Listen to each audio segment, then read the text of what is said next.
Hi there guys, this is Farmer Bob. Welcome back to my channel. Great to be back on another video. Exciting, it's weekend again. So it's time to make some nice content. And we've got a few requests in over the week, and I've selected this one because it's interesting. And I think it will it will benefit a lot of you guys out there that work with things in the maps and want to change things and want to know how to do it. Anyway, so a friend Dan has asked how to work with colors on the mods, on the buildings, on different things in the map, you know. And I thought I'll make a short video on that. Won't be short probably, as long as it takes, you know. So let's get stuck in with that, man. Grab your favorite drink, sit back and relax with me. Let's have some fun together in the editor and outside of the editor and everywhere. So if this is your first time, please do remember to like, subscribe, hit the bell, all the nice things. It does help the channel grow. I appreciate that, guys. Good, so let's get stuck in with that immediately. I'm here in, what is this one? It's the Alpine map.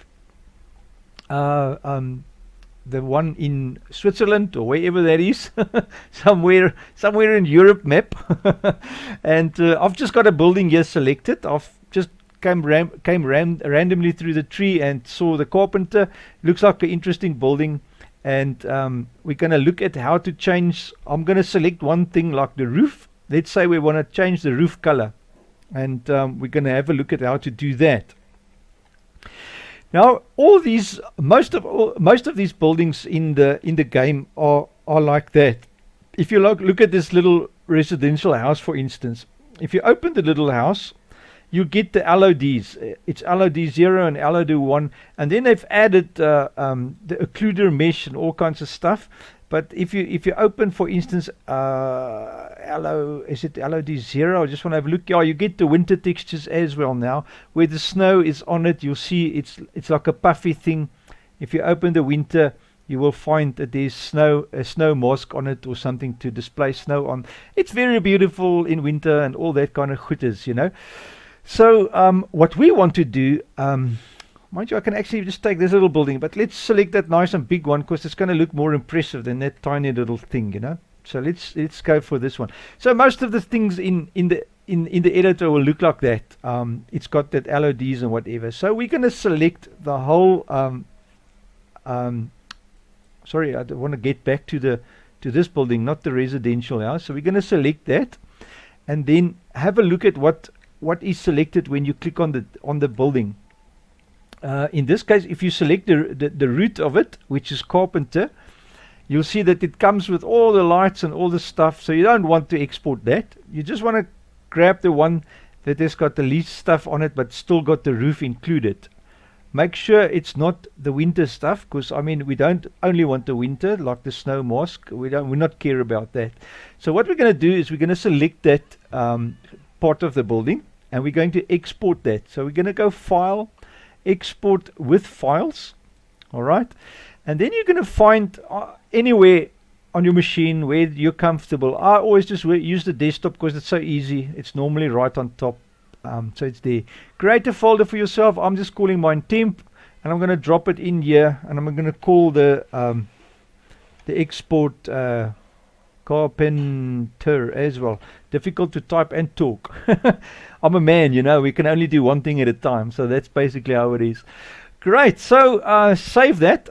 Add the question, no to both, because we want everything on the mod exported to that directory.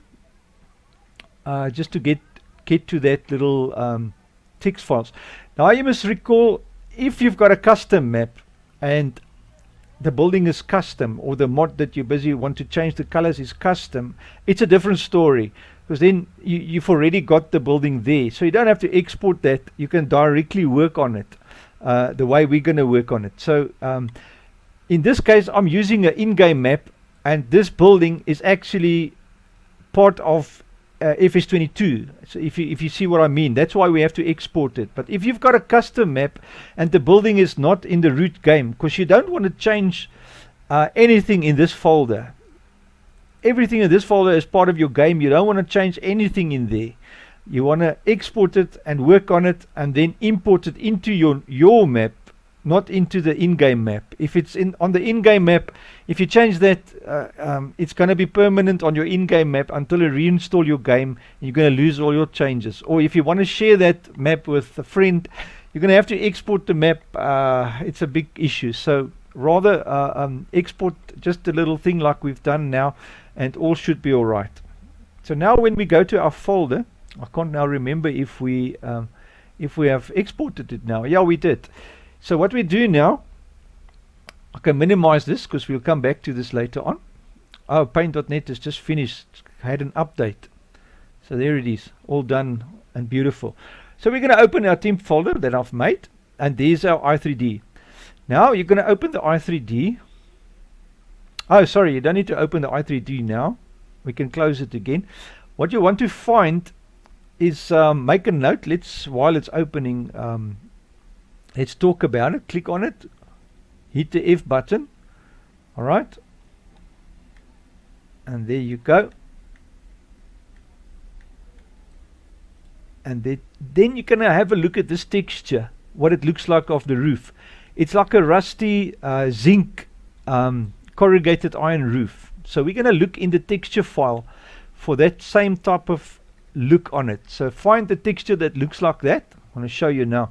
So in the textures that's exported, you're going to find now a diffuse. It's normally on these diffusers that you will find that corrugated iron look. So you're going to open that in paint.net. You can download paint.net for free. It's a free app. Install it on your machine. It's a wonderful little program to do these kind of mods and stuff. And here you can immediately recognize it here. Here's that corrugated iron rusty look. So believe it or not, but this little block of texture here, that little block represents the whole roof of the building. They pulled that from here. So what we're going to do is you're going to go to this little rectangular select tool and use your shift. Is it the shift button? I think it's the shift. Yes, it's the shift. No, you don't have to use the shift, but just select the whole little text thing. Make sure you don't go into the others, just like that. And now that you have it, now you must to choose what kind of color would you like this roof to be. So here on the primary colors, if you click on more, you can get a HSV or an RGB. So if you Google the kind of color that you see or like, you can get the RGB range of colors. You can type them in here. Or the HSV, it's called hex. You can put the hex in there as well. Hex is probably the one that most used in Farming Simulator and all those things. So the hex code for that I've just selected is A0A26FF. So let's choose that blue. Make sure the primary is blue, because your left button is going to be this and your right button is going to be that, the secondary. So all that we're going to do now is go into the recolor mode, which will be that one there, recolor, and with your brush width you can make it bigger, because it doesn't matter, it's not going to paint over that selected line, and you just brush the whole thing the color you want. So once you're happy with the color, I'm just waiting for my machine. Oh my gosh, I just want to undo, because if you leave your mouse button, you must paint one time. Don't lift your mouse or leave the click. So click and paint. That's what you're going to do. Just want to make it a bit smaller. It's a bit big, just like that. Click and paint. Keep the button. Don't leave it. Just click and paint, because the moment you leave, it's going to reselect a next color. Just go like that. Once you've painted the whole thing, and believe me, that's all you need to do. Now you're going to click on save and just click OK. Don't change any settings, because paint.net will pull the original settings and save it as it was. And then that's all. And what we do now, I just want to go into this little roof thing. Close this. Don't save it, because we've opened it. You should actually, we opened it just to have a look at the roof. All right. So what you can do now is open the whole mod again. Where is it saved? There it is.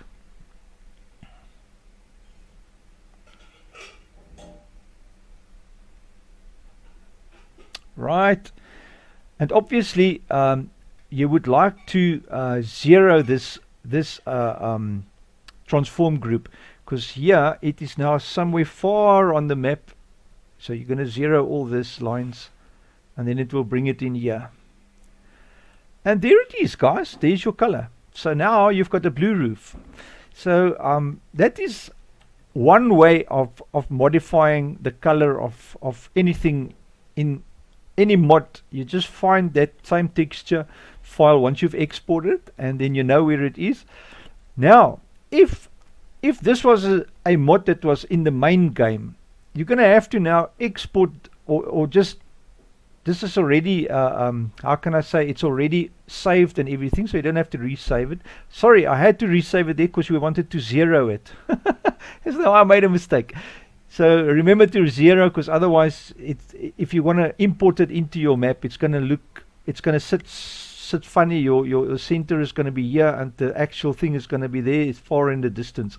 So just zero it, save it, and now you can actually use this mod in your map and pull it in. If that was a custom map that you have, and the mod is already in the custom map, and it's not part of FS22 here, then all you need to do is take that, just that little file. Where is my mods folder in my desktop gone now? There it is. Temp file is there. Sorry man, I'm jumping around like a crazy thing now. So you can just copy this diffuse, Control C, and drop it in your map in its original place and overwrite the one that's in there, because they're going to be the same. The only difference is that little color.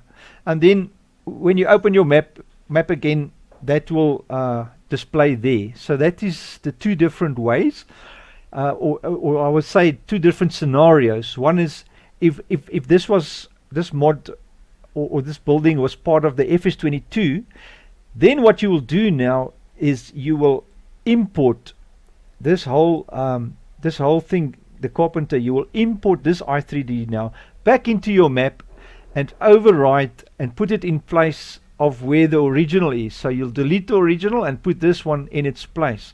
So I'm going to go here now, for instance, just to explain to you or show you. What we can do is we can go to the carpenter, make a text file to make it easy for yourself. I just want to minimize this. Let's go new text file, just like that. Open it up, and then what we're going to do is just going to copy this. I'm lazy like that. You can write these down, or you can do what I do, copy it. Oh, my wife has brought me some coffee. Thanks, my honey. Okay, excellent. The right juice for this time of the day, guys. I hope you are still enjoying the tutorial or the video, and I hope you like learning something at least, you know. But anyway, so what you do is select the first one, like always, Control Shift C. It will copy all three.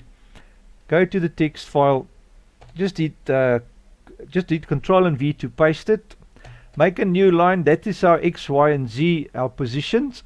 And then on the rotation, Control Shift and C, and do the same for that on the text file. And then that way, if you're lazy like me, you've got them all stored there, and you don't have to retype all these little funny numbers in its little spots. It's so much easier to copy and paste, guys. Anyway, so what you'll do now, what I'm going to do, this is my actual game in FS22.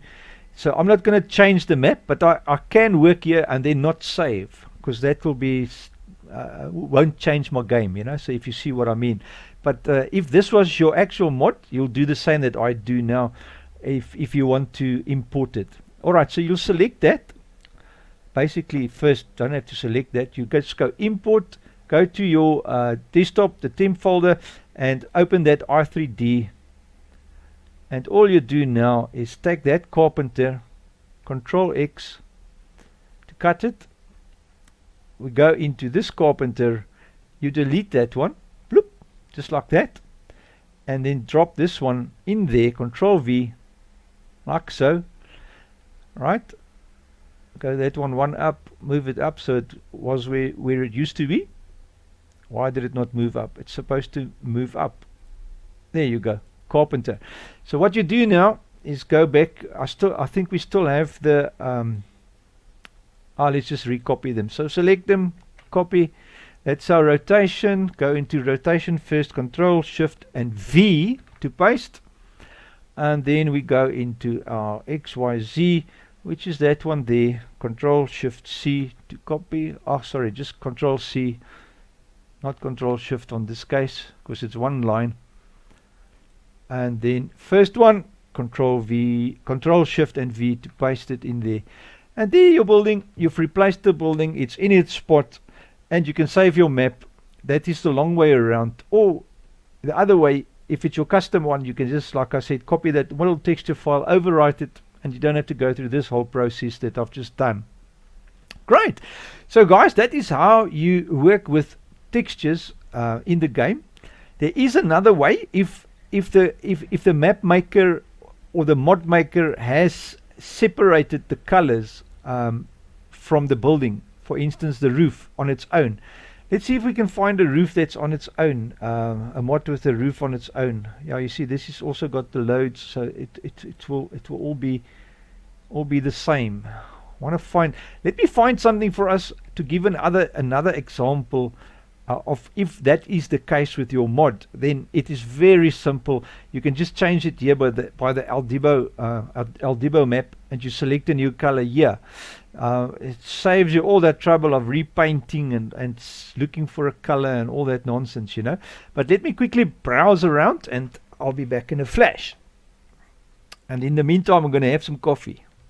Well guys, I've looked around everywhere for examples of this scenario when you have a mod and you want to use the Aldibo map in the mod or in the R3D, or rather in the editor, to change the color. So what I found is a gate, a meadow fence placeables. It's just a gate that I think it's part of the game. You can download it in the at the mod hub in the game. It's not part of the game. It's an actual mod that you can download under the fences. So I've just opened that zip file. There it is. Open zip file. Copied it out into a temporary folder once again, and here it is, the temporary folders, and there's the meadow fence. So if you open this now, I want to quickly just show you this way of changing colors. I'm just going to do it as an example. You're going to obviously spend way more time on it than I do, but I just want to show you the process. And if you come in close, you'll see this this gate is like a galvanized gate. I think it looks like galvanized, and there's some wood poles here on the side. I've got no idea why those wood poles are there, but anyway, it's probably part of when you place it. You can select these poles and move them about, because there's about 6 of them. And then obviously you can move the poles about, you know. There's 2, doesn't really matter. I'll just want to show you how the colors work. Alright, so the gate.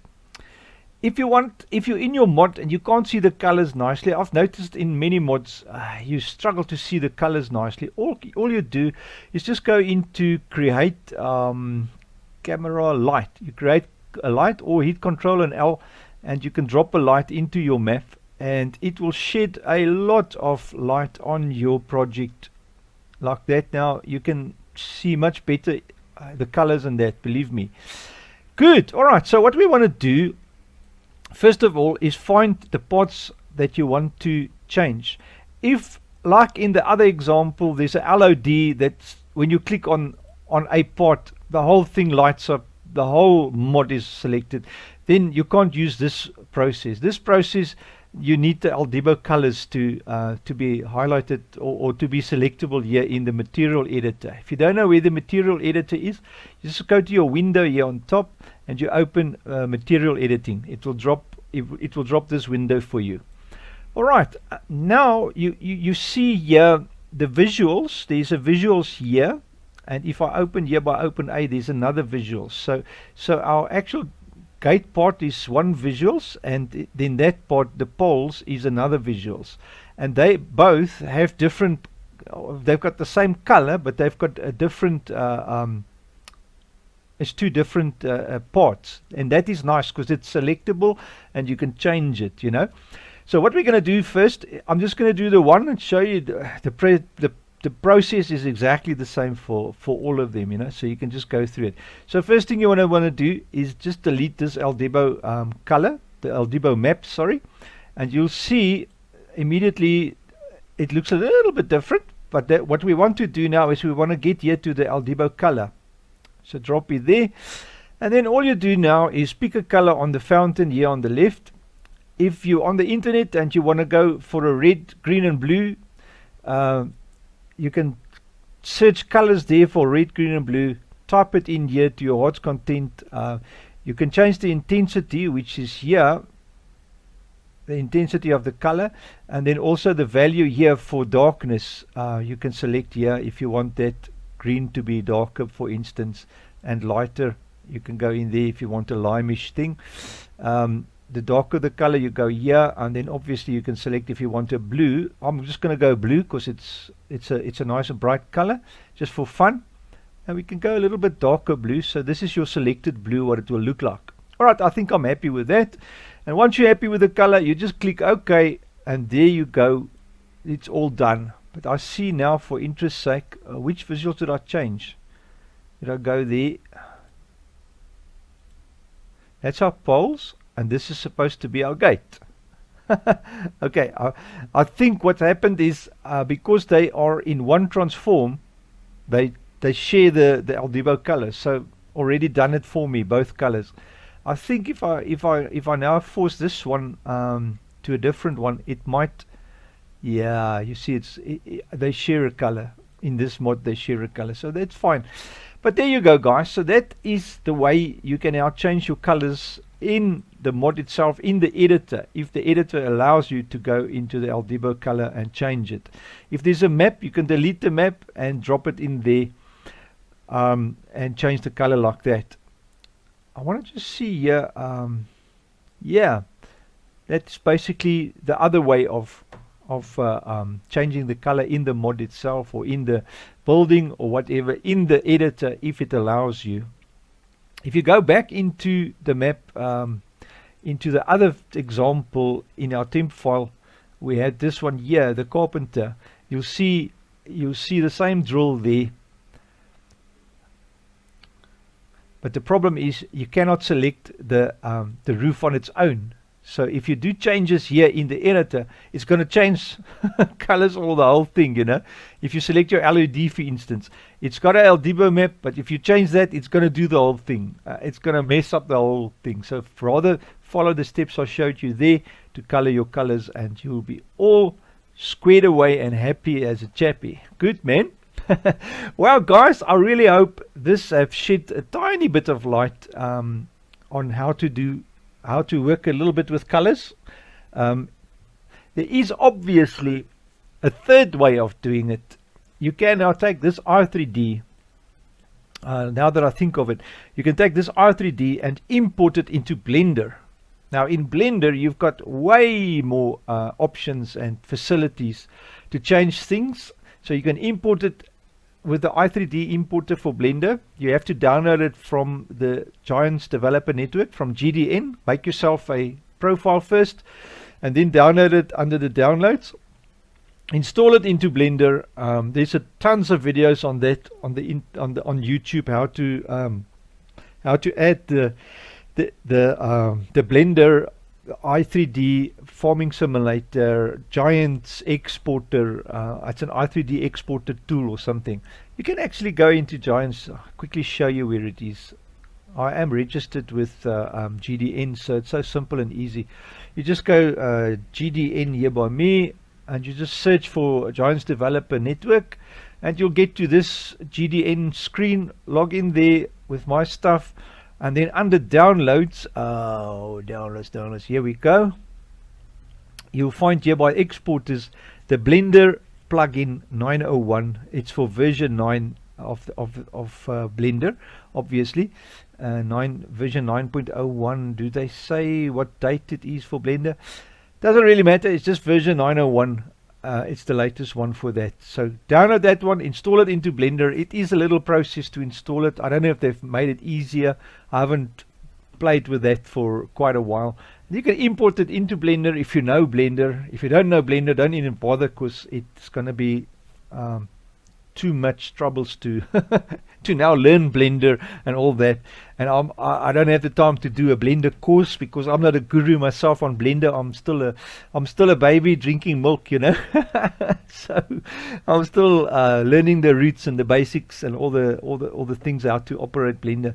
But yeah, I've done a few mods for myself for maps, made a few buildings and stuff already. But it's nice. It's a nice tool to use. And then once you've done your changes, you can export it back through the i3D and import it back into your map via the i3D.